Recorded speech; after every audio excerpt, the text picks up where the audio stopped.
Hepinize merhaba arkadaşlar. Bugün sizlerle fiziği nasıl konu yapılır onu göstereceğim. Öncelikle Google'ımızı açıyoruz.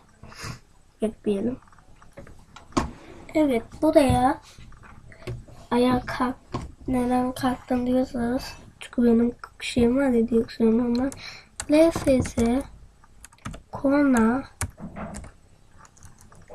yaması indir yazıyorsunuz. Şöyle.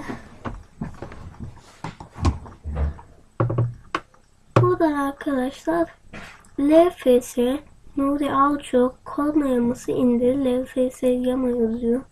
Ona tıklıyoruz. İşte bu sayfamıza tıklıyoruz. Sonra aşağı iniyoruz. Buradan yamayı indir diyoruz.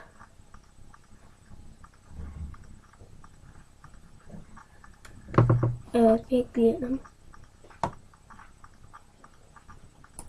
Reklamı geçelim.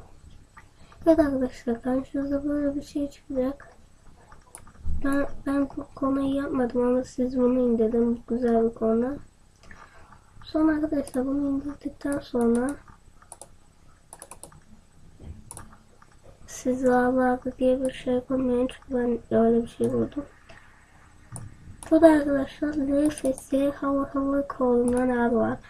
Sonra buradan bir dakika sonunda gidiyoruz. Burada 2 tane korna var. Şimdi ben LFS'lerimizin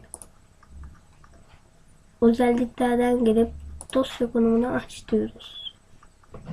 Ve karşımıza böyle bir şey geliyor. Data diyoruz. Aşağı iniyoruz. Buradan da aynı şekilde sonunda gidiyoruz. Sonra bunları alıp buraya atıyoruz ve oluyor. Bu kadar arkadaşlar. Yani böyle çok kolay bir ama izlediğiniz için teşekkürler. İyi günler, iyi oyunlar. Abone olmayı unutmayın. Takipte kalın. Hoşça kalın.